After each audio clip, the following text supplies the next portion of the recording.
And even bent as I was on my quest, it was sweet to think that, for an hour, father and daughter climbed into the cabriolet from such civilized luxury, only to ride along the banks of the Seine, over the bridge into the Latin Quarter to roam those darker, narrower streets in search of history, not victims, and then to return to the ticking clock and the brass andirons and the playing cards laid out upon the table, books of poets, the program from a play, and all around the soft humming of the vast hotel, distant violins, a woman talking in a rapid, animated voice above the zinging of a hairbrush, and a man high above on the top floor, repeating over and over to the night air, "I understand. I am just beginning. I am just beginning to understand." "Is it as you would have it?" Claudia asked, perhaps just to let me know she hadn't forgotten me, for she was quiet now for hours, no talk of vampires. But something was wrong. It was not the old serenity, the pensiveness that was recollection. There was a brooding there, a smouldering dissatisfaction, and though it would vanish from her eyes when I would call to her or answer her, anger seemed to settle very near the surface. "Oh, you know how I would have it," I answered, persisting in the myth of my own will. "Some garret near the Sorbonne, near enough to the noise of the Rue Saint-Michel, far enough away. But I would mainly have it as you would have it." And I could see her warmed, but looking past me, as if to say, "You have no remedy. Don't draw too near. Don't ask of me what I ask of you. Are you content?" My memory is too clear, too sharp. Things should wear at the edges, and what is unresolved should soften. So scenes are near my heart like pictures in lockets, yet monstrous pictures no artist or camera would ever catch. And over I would see Claudia at the piano's edge that last night when Lestat was playing, preparing to die, her face when he was taunting her, that contortion that at once became a mask. Attention might have saved his life, if, in fact, he were dead at all. Something was collecting in Claudia, revealing itself slowly to the most unwilling witness in the world. She had a new passion for rings and bracelets children did not wear. Her jaunty, straight-backed walk was not a child's, and often she entered small boutiques ahead of me, and pointed a commanding figure at the perfume or the gloves she would then pay for herself. I was never far away, and always uncomfortable, not because I feared anything in this vast city, but because I feared her. She'd always been the lost child to her victims, the orphan, and now it seemed she would be something else, something wicked and shocking to the passers-by who succumbed to her. But this was often private. I was left for an hour haunting the carved edifices of Notre Dame, or sitting at the edge of a park in the carriage. And then one night, when I awoke on the lavish bed in the suite of the hotel, my book crunched uncomfortably under me. I found her gone altogether. I didn't dare ask the attendants if they'd seen her. It was our practice to spirit past them. We had no name. I searched the corridors for her, the side streets, even the ballroom, where some almost inexplicable dread came over me at the thought of her there alone. But then I finally saw her coming through the side doors of the lobby, her hair beneath her bonnet brim sparkling from the light rain, the child rushing as if on a mischievous escapade, lighting the faces of doting men and women as she mounted the grand staircase and passed me, as if she hadn't seen me at all. An impossibility, a strange, graceful slight. I shut the door behind me just as she was taking off her cape, and in a flurry of golden raindrops, she shook it, shook her hair. The ribbons crushed from the bonnet fell loose, and I felt a palpable relief to see the childish dress, those ribbons, and something wonderfully comforting in her arms, a small china doll. Still she said nothing to me. She was fussing with the doll, jointed somehow with hooks or wire beneath its flouncing dress. Its tiny feet tinkled like a bell. "It's a lady doll," she said, looking up at me. "See, a lady doll." She put it on the dresser. "So it is," I whispered. "A woman made it," she said. "She makes baby dolls all the same. Baby dolls. A shop of baby dolls." Until I said to her, "I want a lady doll." It was taunting, mysterious. She sat there now with the wet strands of hair streaking her high forehead, intent on that doll. "Do you know why she made it for me?" she asked. I was wishing now the room had shadows, that I could retreat from the warm circle of the superfluous fire into some darkness, that I wasn't sitting on the bed as if on a lighted stage, seeing her before me and in her mirrors, puffed sleeves and puffed sleeves. Because you are a beautiful child and she wanted to make you happy," I said, my voice small and foreign to myself. She was laughing soundlessly. "A beautiful child," she said, glancing up at me. "Is that what you still think I am?" And her face went dark as again she played with the doll, her fingers pushing the tiny crocheted neckline down towards the china breasts. "Yes, I resemble her baby dolls. I am her baby dolls. You should see her working in that shop, bent on her dolls, each with the same face. Lips." Her finger touched her own lip. Something seemed to shift suddenly, something within the very walls of the room itself, and the mirrors trembled with her image as if the earth had sighed beneath the foundations. Carriages rumbled in the streets, but they were too far away, and then I saw what her still childish figure was doing. In one hand she held the doll, the other to her lips, and the hand that held the doll was crushing it and popping it so it bobbed and broke in a heap of glass that fell now from her open, bloody hand onto the carpet. She wrung the tiny dress to make a shower of littering particles as I averted my eyes, only to see her in the tilted mirror over the fire, see her eyes scanning me from my feet to the top of my head. She moved through that mirror towards me and drew close on the bed. "Why do you look away? Why don't you look at me?"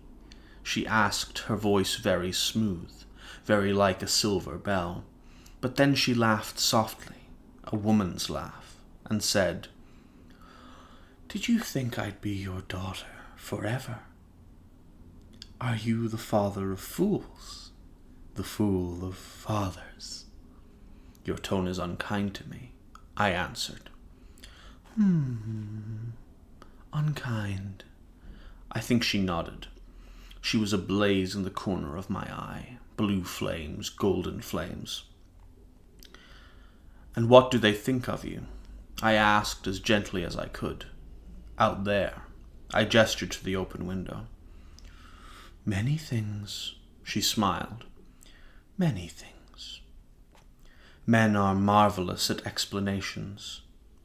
Have you seen the little people in the parks, the circuses, the freaks that men pay money to laugh at?"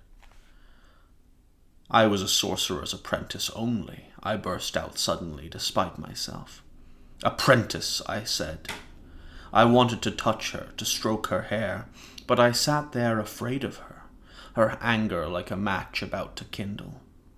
Again she smiled, and then she drew my hand into her lap and covered it as best she could with her own.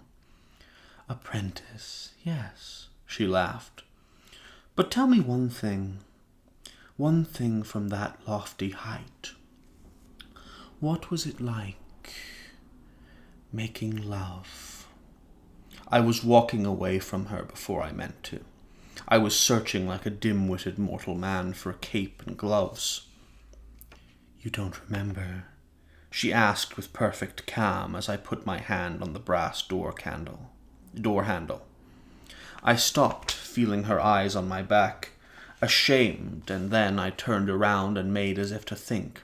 Where am I going? What shall I do? Why do I stand here? It was something hurried, I said, trying now to meet her eyes. How perfectly, coldly blue they were. How earnest. And it was seldom savoured, something acute that was quickly lost. I think that it was the pale shadow of killing. "Ah," she said, "like hurting you as I do now. That is also the pale shadow of killing." "Yes, madam," I said to her. "I am inclined to believe that is correct." And bowing swiftly, I bade her good night. It was a long time after I'd left her that I slowed my pace. I'd crossed the Seine. I wanted darkness, to hide from her and the feelings that welled up in me, and the great consuming fear that I was utterly inadequate to make her happy, or to make myself happy by pleasing her. I would have given the world to please her, the world we now possessed, which seemed at once empty and eternal. Yet I was injured by her words and by her eyes, and no amount of explanations to her, which passed through and through my mind now, even forming on my lips in desperate whispers as I left the Rue Saint-Michel, and went deeper and deeper into the older, darker streets of the Latin Quarter. No amount of explanations seemed to soothe what I imagined to be her grave dissatisfaction, or my own pain. Finally, I left off words except for a strange chant. I was in the black silence of a medieval street, and blindly I followed its sharp turns, comforted by the height of its narrow tenements, which seemed at any moment capable of falling together, closing this alleyway under the indifferent stars like a seam. I cannot make her happy. I do not make her happy, and her unhappiness increases every day. This was my chant, which I repeated like a rosary, a charm to change the facts. Her inevitable disillusionment with our quest, which left us in this limbo where I felt her drawing away from me, dwarfing me with her enormous need. I even conceived a savage jealousy of the doll-maker to whom she'd confided her request for that tinkling, diminutive lady, because that doll-maker had for a moment given her something which she held close to herself in my presence as if I were not there at all. What did it amount to? Where could it lead? Never since I'd come to Paris months before did I so completely feel the city's immense size. How I might pass from this twisting, blind street of my choice into a world of delights, and never had I so keenly felt its uselessness to her if she could not abide this anger, if she could not somehow grasp the limits of which she seemed so angrily, bitterly aware. I was helpless. She was helpless. But she was stronger than I, and I knew, had known even at the moment when I turned away from her in the hotel, that behind her eyes there was for me her continuing love. And dizzy and weary and now comfortably lost, I became aware with a vampire's inextinguishable senses that I was being followed. My first thought was irrational. She'd come out after me, and, cleverer than I, had tracked me a great distance. But as surely as this came to mind, another thought presented itself, a rather cruel thought in light of all that had passed between us. The steps were too heavy for hers. It was just some mortal walking in this same alley, walking unwarily towards death. So I continued on, almost ready to fall into my pain again because I deserved it, when my mind said, "You are a fool. Listen." And it dawned on me that these steps, echoing as they were at a great distance behind me, were in perfect time with my own. An accident. Because if mortal they were too far off for mortal hearing. But as I stopped now to consider that, they stopped. And as I turned saying, "Louis, you deceive yourself," and started up, they started up. Footfall with my footfall, gaining speed now as I gained speed. And then something remarkable, undeniable occurred. On guard as I was for the steps that were behind me, I tripped on a fallen roof tile, and was pitched against the wall, and behind me those steps echoed to perfection the sharp, shuffling rhythm of my fall. I was astonished, and in a state of alarm well beyond fear. To the right and left of me the street was dark. Not even a tarnished light shone in the garret window, and the only safety afforded me, the great distance between myself and these steps, was, as I said, the guarantee that they were not human. I was at a complete loss as to what I might do. I had the near irresistible desire to call out to this being and welcome it, to let it know as quickly and as completely as possible that I awaited it, had been searching for it, would confront it. Yet I was afraid. What seemed sensible was to resume walking, waiting for it to gain on me, and as I did so I was again mocked up by my own pace, and the distance between us remained the same. The tension mounted in me, the dark around me becoming more and more menacing, and I said over and over, measuring these steps, "Why do you track me? Why do you let me know you are there?" Then I rounded a sharp turn in the street, and a gleam of light showed ahead of me at the next corner.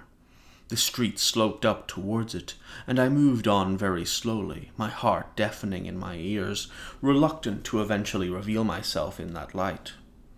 And as I hesitated, stopped in fact, right before the turn, something rumbled and clattered above, as if the roof of the house beside me all but collapsed.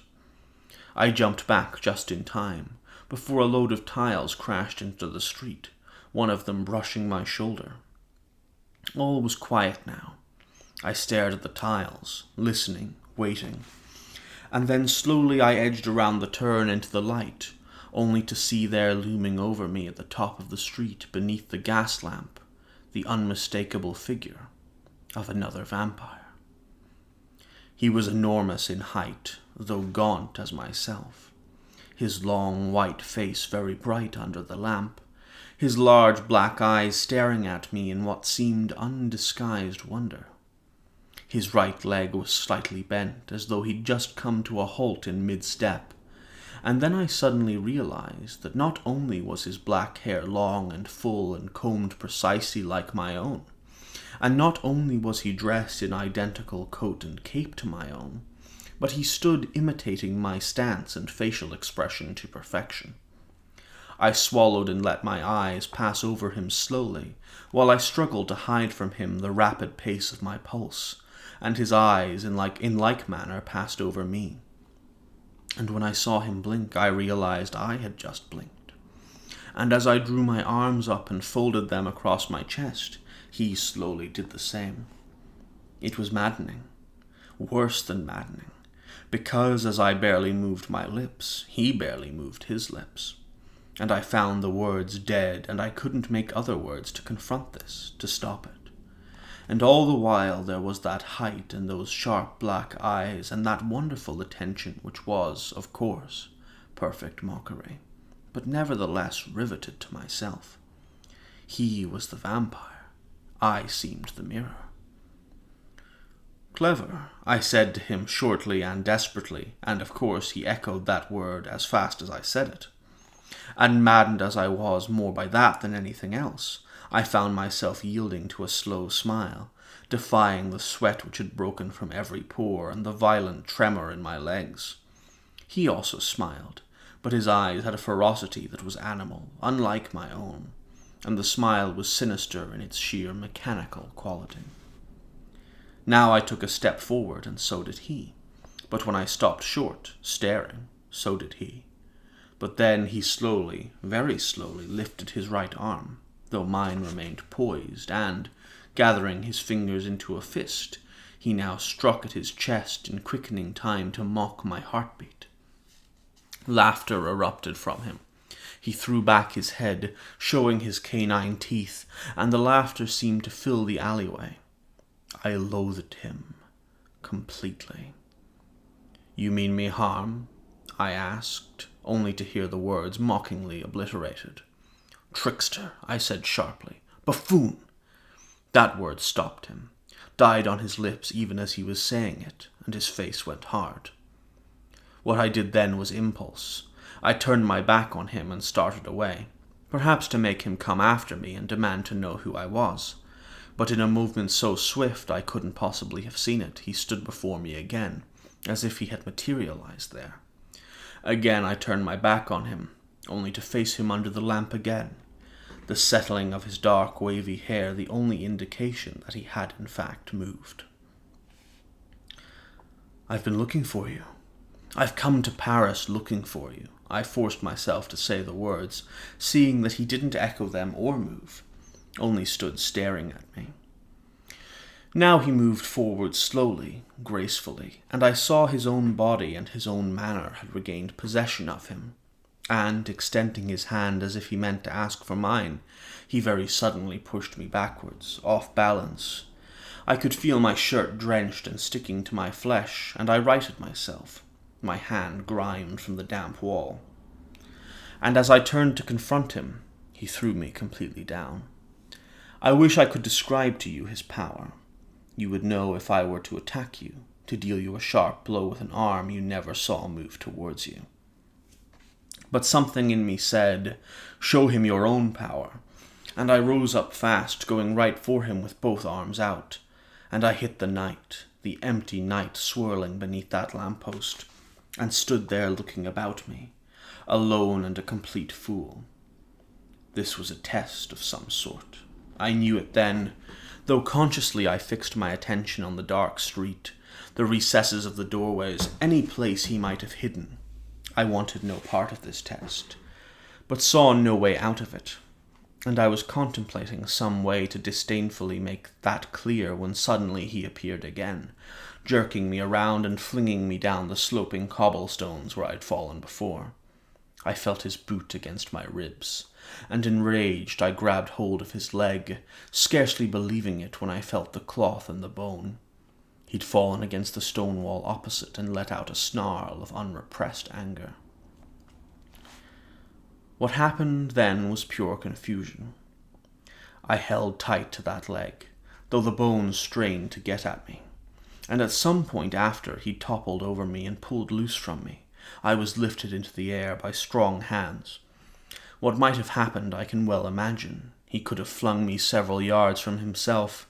He was easily that strong, and battered, severely injured, I might have lost consciousness. It was violently disturbing to me that even in that melee that I didn't know whether I could lose consciousness. But it was never put to a test, for, confused as I was certain someone else had come between us. Someone who was battling him decisively, forcing him to relinquish his hold. When I looked up, I was in the street, and saw two figures only for an instant, like the flicker of an image after the eye is shut. Then there was only a swirling of black garments, and a boot striking the stones, and the night was empty. I sat, panting, the sweat pouring down my face, staring around me and then up at the narrow ribbon of faint sky. Slowly, only because my eye was totally concentrated upon it now, a figure emerged from the darkness of the wall above me. Crouched on the jutting stones of the lintel, it turned so that I could see the barest gleam of light on the hair, and then the stark white face. A strange face, broader and not so gaunt as the other. A large, dark eye that was holding me steadily. A whisper came from the lips, though they never appeared to move. "You are all right?" I was more than all right. I was on my feet, ready to attack. But the figure remained crouched, as if it were part of the wall. I could see a white hand working in what appeared to be a waistcoat pocket. A card appeared, white as the fingers that extended it to me. I didn't move to take it. "Come to us, tomorrow night," said the same whisper from the smooth, expressionless face, which still showed only one eye to the light. "I won't harm you," he said, "and neither will that other. I won't allow it." And his hand did that thing which vampires can make happen. That is, it seemed to leave his body in the dark to deposit the card in my hand. the purple script immediately shining in the light, and the figure moving upwards like a cat on the wall, vanished fast between the garret gables overhead. I knew I was alone now, could feel it, and the pounding of my heart seemed to fill the empty little streets as I stood under the lamp reading that card. The address I knew well enough, because I had seen the theatres along that street more than once. But the name was astonishing. Théâtre des Vampires, and the time noted, 9 p.m. I turned it over and discovered written there the note, "Bring the petite beauty with you.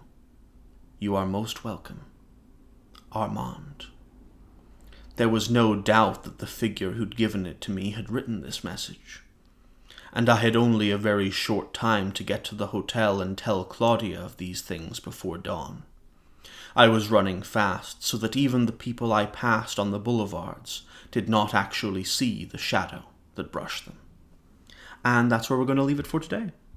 Alright, so that is another small section of Interview with the Vampire. What are some of the cool things to talk about today? The first section we have is in relation to Claudia and Louis. And I think we get a nice bit of development today from Claudia in regards to the kind of internal torment she's undergoing, but also the effort she is making to torment Louis as a method for punishing him for his part in her creation. And I think the main way she does this is through reminding him of the evil of his actions. She is consistently reminding him through the doll and through taunting him and through talking about his victims and that kind of thing, that he is responsible for what she is, and that he also can't just wave away the fact that he has killed many, many people. Which serves a very, very valuable narrative purpose, because despite the fact that Claudia herself is very monstrous in her behavior, she points out very rightfully that Louis isn't able to just reason away the bad things he's done. He has to actually face them and accept them. He can't pretend he is devoid of wrongdoing in the creation of Claudia. He can't just blame Lestat for all of that. He is at fault. And the real symbolic representation here is in the lady doll that she has made, because that doll symbolizes both herself in this doll-like state, but it also symbolizes all that was denied to her in Louis's part in making her this idealized, immortal object, this demon child that is incapable of growing up. And that's really, really interesting. This notion of Claudia seeing Louis and looking at Louis constantly in this state of torment, but waving away his actions by justifying them in regards to his tormented state. Louis is kind of the epitome of this character that has bad things happen to them, and then uses those bad things as justification for the bad things he does. And Claudia is essentially calling him out on that bullshit. But the thing that sort of plays into Claudia's character here is that Claudia isn't calling him out on this to help him overcome these failings. She's calling him out in order to make him suffer. She wants him to realize that he is a horrible, horrible person. She doesn't want to help him. She doesn't want to make him a better person. She just wants to hurt him and let him know that he has done terrible, terrible things to other people, but foremost to her. And Louis kind of departs after she does this. And Louis makes this comment where he's convinced that she still loves him. Like, she looks behind her eyes and she sees that, he sees that she still loves him after all, beneath all of that exterior cruelty, and that in reality she's just frustrated because they can't find vampires.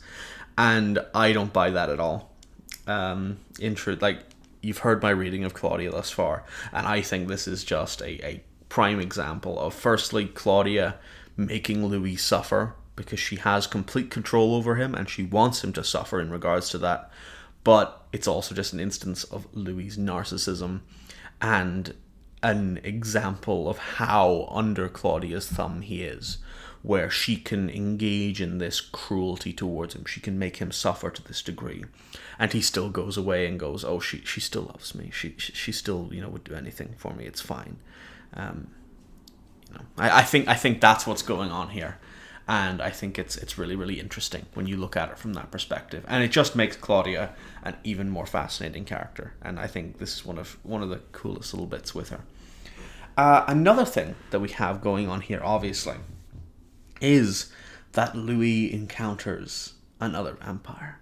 And unlike the Eastern European vampires, this time he encounters a vampire that is actually like himself.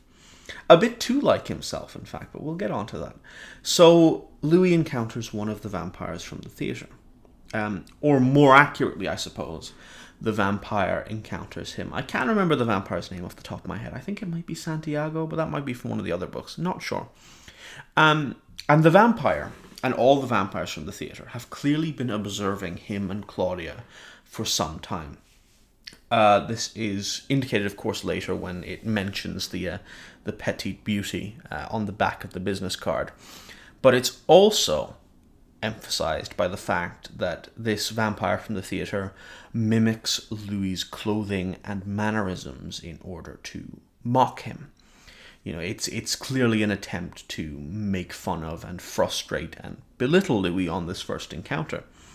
And what's interesting there is that Louis doesn't get this grand reveal of other vampires. There's no moment where, or I should say there is a moment, but the first time Louis meets other vampires, it's not like he's welcomed to the phone. It's like, oh, welcome, welcome, welcome, fellow vampire. This is the Vampire Club. You didn't know about us? We're great. No, the first interaction Louis has with a vampire other than Lestat or Claudia is one where that vampire just humiliates him, essentially, knocks him to the ground, mocks him, makes fun of him. And that's very, very fitting because it denies Louis the kind of grand reveal and insight he was going after. It kind of shows that a lot of vampires are just as bad as him. But also the mimicking of the clothing, I think, has something of a symbolic effect. We'll think about that as it goes forward, because this is obviously a one-off scene, but we'll see as the attitudes and what Louis says as we go forward. But with the vampire mimicking Louis's clothing, it kind of has this symbolic effect of showing Louis a literal mirrored reflection of himself. And he even, makes that comment where he can't even really determine who was the mirror. It was so perfect. And it's a way of kind of saying, this is what you are, this is what you look like. Don't pretend you aren't just as bad as us. Don't pretend you aren't the same monster that we are. And I think there's something symbolically to there. And maybe we'll get a better opportunity to talk about that as the story progresses. But something to observe in regards to this, in regards to the humiliation he experiences when he first encounters this vampire, is that it slightly vindicates Lestat's warning, where Lestat warned Louis that other vampires would not treat him well. They would, try to enslave him or try to kill him. And it does seem that this vampire wanted to kill Louis, except for the fact that Armand stepped in and stopped it. And the fact that Armand stepped in and stopped it, it indicates that Lestat wasn't fully correct in his observations about other vampires, because for some reason Armand has clearly seen something about Louis that means he doesn't just want to kill him. There's something different about the way vampires think in Paris that means that they don't just kill outsiders on sight. And at first it looks like Armand is kind of holding dominion over this other vampire in the same way Lestat or Claudia control Louis. But we'll see soon that this isn't a perfectly accurate depiction, though it does hold some water. And the fact that this isn't a perfectly accurate depiction, I think, just emphasizes the fact that Lestat was justifying his abuse of Louis and Claudia through these arguments about nature. He was saying that I am doing this because this is the way the world works, and this is the way vampires are, and there's no point trying to fight against that when we're observing here an example of a vampire society which does not follow those strict nature rules. It may not end in the greatest way, but the point is that there is no divine mandate that vampires must behave in this way. They are their own independent moral actors, and the main problem is that most of them pretend they aren't. Most of them pretend they don't have a choice and that they must behave in these ways because that is their nature, when in reality it's not, is it? It's just them being bad people. So that's something we'll talk about as it goes on. Final bit that happens here is that they receive an invitation from Armand to visit the Théâtre des Vampires, or however that's exactly pronounced. There is loads to talk about regarding this, but it is best left for later because we've only had a very, very brief introduction in the form of the card. But it's in the theatre district, and it's going to be really, really cool. And there's loads and loads of stuff to talk about. It's, in my opinion, one of the best concepts in the book. One of my favorite settings, scenes, has some of my favorite characters. So, really looking forward to getting to that section. But I think that's the analysis done for today. So I hope you enjoyed it, and I'll see you again tomorrow for another small section of Interview with the Vampire.